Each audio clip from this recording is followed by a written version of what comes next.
आज की क्लास में हम बात करते हैं पीएच मान, वो भी ट्रिक के साथ। आज हम आपको ये ऐसे याद करा देंगे तो आपको कभी भी पीएच मान की क्लास लेने की ज़रूरत नहीं पड़ेगी। तो स्टूडेंट्स, देर न करते हुए आज की क्लास का पहले क्वेश्चन पे आते हैं। जल का पीएच मान क्या होता है? तो जल का पीएच मान 7 होता है। अब इसे हम कैसे याद करेंगे, अब ये देखते हैं। 7 दिन जीने के लिए हमें जल की आवश्यकता होती है।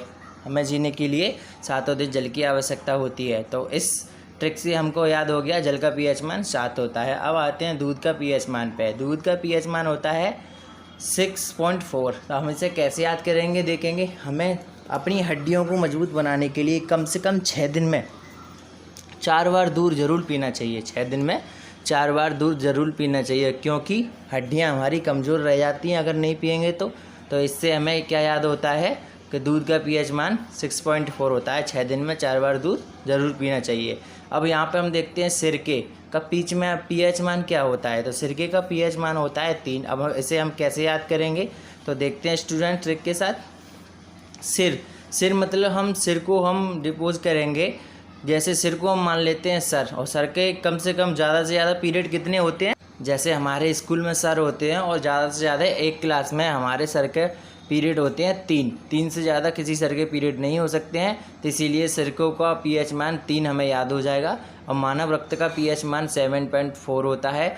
मानव रक्त के पीएच मान 7.4 को याद करने की ट्रिक मैं आपको बताता हूँ। तो रक्त जो ब्लड बैंक होती है, स्टूडेंट्स देखते रहिए, जो ब्लड बैंक होती है जो 7 दिन खुलती है, 7 दिन खुलती है, तो इसमें कम से कम 4 लोग 7 दिन में तो अपना रक्तदान करने ज़रूर जाना चाहिए 4 लोगों को। इसलिए तो 7 दिन खुलती है और 4 लोगों को जाना चाहिए रक्तदान करने के लिए। तो इस ट्रिक से आपको मानव रक्त का पीएच मान याद हो गया होगा 7.4। हफ्ते में 7 बार 7 दिन हमारी ब्लड बैंक खुलती है और उसमें कम से कम 4 लोग रोज़ाना जाना चाहिए। 4 लोगों को रोज़ाना ब्लड दान करना चाहिए, ब्लड डोनेट करना चाहिए। तो हमारा इस ट्रिक से हमें मानव रक्त का पीएच मान याद हो जाएगा 7.4। अब आते हैं नींबू का पीएच मान होता है 2.4। तो हम इससे याद कैसे करते हैं देखिए स्टूडेंट्स। नींबू हमें 10 रुपये के नींबू कितने मिलते हैं, 2 या 4। तो हमें इस ट्रिक से याद हो जाएगा। अब हमें इस ट्रिक से याद हो गया होगा 10 रुपये में हमें नींबू मिलते हैं 2 या 4। तो नींबू का पीएच मान 2.4 होता है। और हम दूसरी ट्रिक आपको बताते हैं। जब हम नींबू की शिकंजी बनाते हैं तो उसमें अभी हम ज़्यादा नींबू नहीं डालते हैं। कितने डालते हैं, 2 या 4 डालते हैं। तो हमें नींबू का पीएच मान याद हो गया 2.4। अब आते हैं NaCl का पीएच मान। तो NaCl का पीएच मान होता है 7। तो 7 हम ऐसे याद करेंगे NaCl। तो NaCl का जैसे बोलते हैं जल का पीएच मान 7 होता है, तो जल से हम डिनोट कर लेंगे। तो NaCl का पीएच मान 7 हो जाएगा। और NaCl नमक बोलते हैं। नमक मैं आपको ट्रिक बताता हूँ जिसकी। वैसे तो जल से डिनोट करके हम याद कर लेंगे, उसके बाद हम आपको बताते हैं।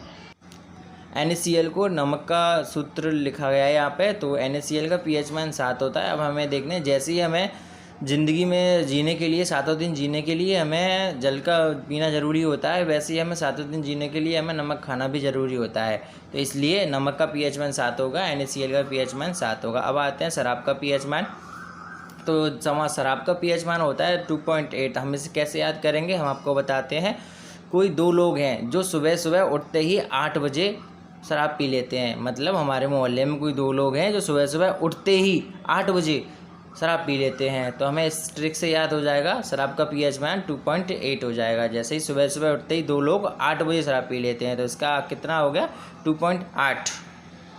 स्टूडेंट्स, अगर आपको क्लास अच्छी लग रही है तो लाइक शेयर सब्सक्राइब करते रहिए। बेल आइकन को ज़रूर दबाइए, क्योंकि बेल आइकन को दबाने से मेरा हर वीडियो का नोटिफिकेशन आपके पास जल्द से जल्द मिल जाएगा।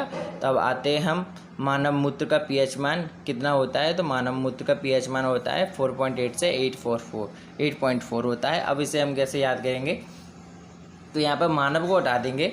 तो यहाँ पर हम देखेंगे गौ माता। तो गौमूत्र जो होता है तो अब 48 घंटे में कम से कम 2 बार पीना चाहिए। इस तरह से याद कर लेंगे 48 घंटे में गौमूत्र को हमें 2 बार पीना चाहिए, जिससे हमारे शरीर में कोई भी बीमारी नहीं होती है। तो 48 से 48 का हमने उल्टा यहाँ पर कर दिया 84, इसीलिए हम 48 घंटे में 2 बार पीना चाहिए। तो इसीलिए हमें याद हो गया 4.8 और 8.4। अब आते हैं हम समुद्री जल का पीएच मान। तो समुद्री जल का पीएच मान हमारा होता है 8.5। अब आते हैं सेकंड नेक्स्ट पे आंसू का पीएच मान। तो 7.4 आता है। अब आंसू को हम कैसे याद करेंगे देखते हैं स्टूडेंट्स। आंसू को याद करने की ट्रिक ये है जैसे मैंने मानव रक्त का पीएच मान आपको याद कराया था, उसी प्रकार मैं आंसू का आपको याद करा रहा हूँ। जैसे ही मैंने बोला था 7 दिन ब्लड बैंक खुलता है, तो उसमें 4 लोग रोज़ाना अगर ब्लड डोनेट करने जाएंगे तो कोई लोग दुखी नहीं रहेगा। दुखी नहीं रहेंगे तो आंसू भी नहीं आएगा, आंसू भी नहीं आएगा तो वही आपका हो गया। तो आंसू का पीएच मान 7.4 होता है और मानव रक्त का भी पीएच मान 7.4 होता है।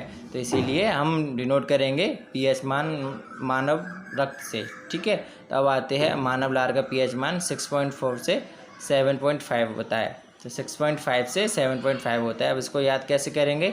65 वर्ष से 75 वर्ष का कोई भी व्यक्ति हो, ठीक है स्टूडेंट्स, 65 वर्ष से 75 वर्ष का कोई भी व्यक्ति हो, अगर उसके सामने हम उसकी मनपसंद चीज़ जैसे रसगुल्ला रख दें या और भी कोई जैसे गोलगप्पे रख दें तो उसके मुंह में लार आ जाएगी। तो हम उसी से याद कर लेंगे। तो मानव लार का पीएच मान 6.5 से 7.5 तक होता है, ठीक है स्टूडेंट्स। अब देखते हैं HCl का पीएच मान क्या होता है। तो HCl का पीएच मान हम कैसे याद करेंगे? जब कोई आदमी मर जाता है, ख़त्म हो जाती है कोई चीज़, तो वो शून्य हो जाती है। तो ऐसे हम डिनोट कर लेंगे इससे, इस ट्रिक से इसको याद करेंगे तो HCl का मान पीएच मान 0 हो जाता है। तो H2SO4 का पीएच मान कितना होता है? H2SO4 का पीएच मान कितना होता है? 1.0। तो H2SO4 का पीएच मान 1.0 होता है। इसे आप याद कर लेंगे स्टूडेंट्स। आज की क्लास आपको कैसी लगी कमेंट बॉक्स में ज़रूर बताएं स्टूडेंट्स। ऐसी शानदार क्लास को लेने के लिए सब्सक्राइब करें KD study and motivation channel को। Thank you students.